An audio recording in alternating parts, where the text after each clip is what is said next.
gluten-free carrot cake to bring along with me to my mom's, so I thought I would just show you what the recipe is and how I'm making it along the way, just in case you're still wondering whether, you want to bring something with you or you have no clue what to make for Thanksgiving or even Christmas. I just thought I would show you and bring you along with me while I make my gluten-free carrot cake. Carrot cake was always something that I loved, and right now that I'm gluten-free, I need to make a gluten-free recipe. And it's my first time. I came across this recipe very recently, so I'm going to be trying it for the first time. So I really hope you enjoyed the video and that the video is helpful for you, and let's go ahead and get started.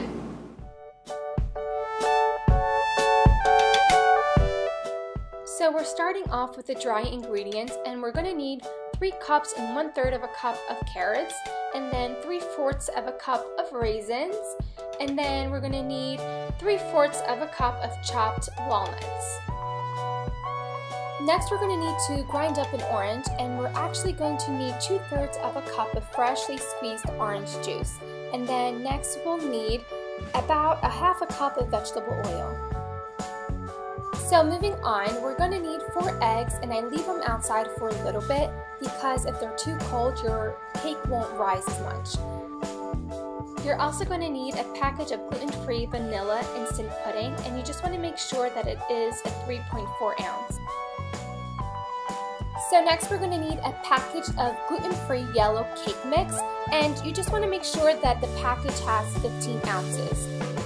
And lastly, you'll just need 2 teaspoons of ground cinnamon. To start off with, we're going to combine all the ingredients we just saw except the carrots, the walnuts, and the raisins, because those we're just going to be folding them in later on.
You want to beat your batter on a low speed for about a minute.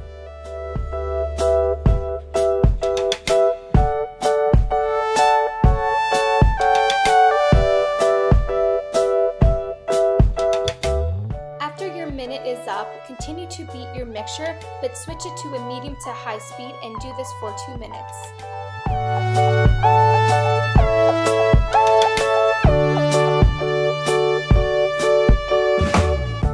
After the 2 minutes are up on medium to high speed, start adding your carrots, your raisins, and your walnuts and just fold it in.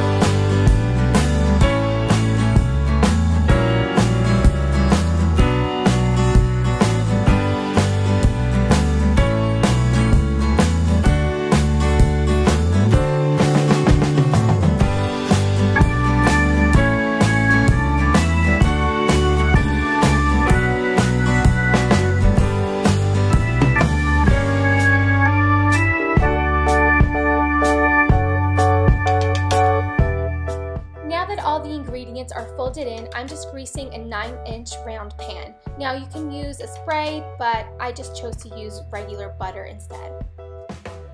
Ideally, you would have 2 of these 9-inch round pans, but because I don't, I'm going to bake half of the batter, wait for it to finish, and then bake the other half.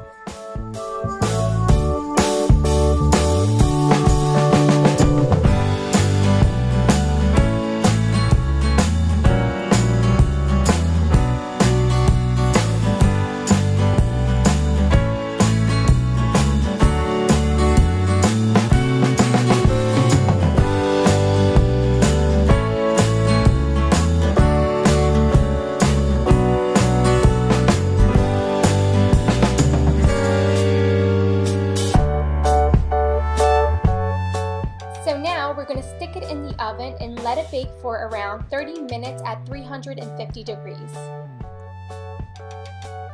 And when the time is up, let it cool off for about 10 minutes before you flip it upside down.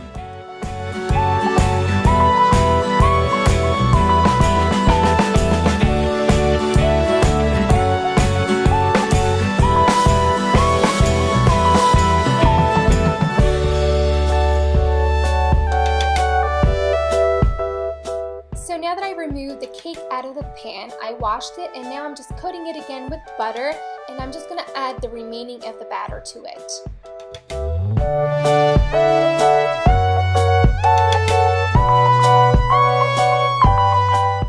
So here it is once again. We're going to be baking it for 30 minutes at 350 degrees.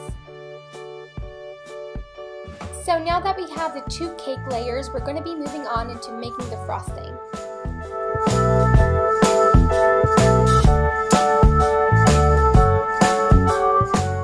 So for the frosting, you're going to need 4.5 cups of powdered sugar. You just want to make sure it's sifted. Then you'll need some cream cheese, and it could be 6 to 8 ounce cream cheese. Then the recipe calls for 2 tablespoons of milk, but I don't drink regular milk, so I just added this creamer and it worked just fine. Then you can use 1 to 1.5 teaspoons of vanilla extract. So first you're going to add the cream cheese, the milk or creamer, and the vanilla extract, and you're going to beat on high for around a minute.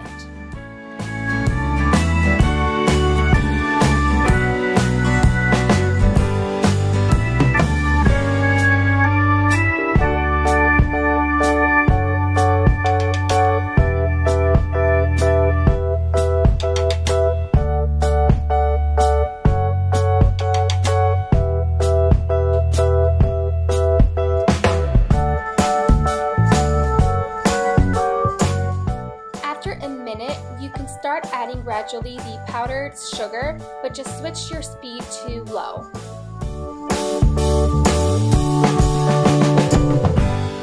As you're going to see here, I'm just adding some powdered sugar, then I'm going to beat it a little bit on low, then keep adding a little bit more, and I do this until it has a very blended and nice creamy consistency.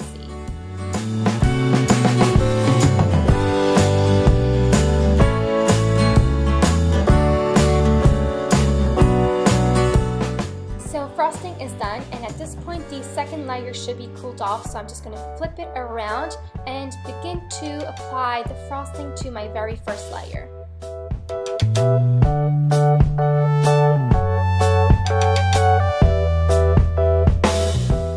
So as you see here, I'm just spreading around a layer of frosting, and this is going to be the middle of your cake.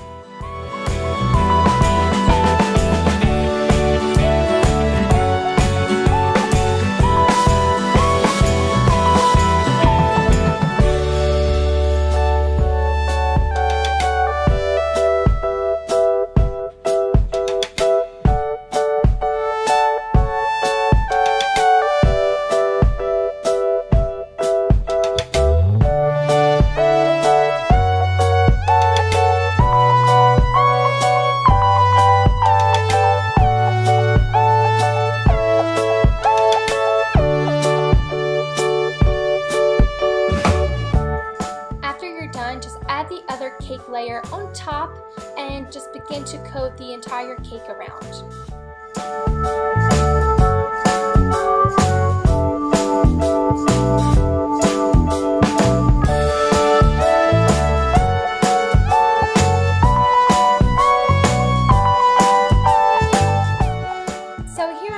done, and really there's no rule to frosting your cake. You just want to make sure you can make it as even as possible, and I actually ended up not using my entire frosting because I felt like it was too much.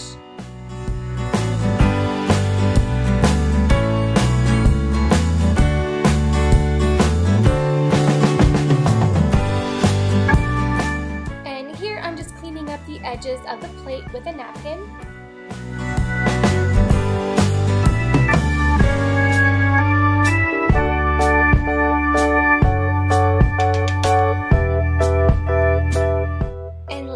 To finish it up, I'm just going to grind some orange peel on top of the cake.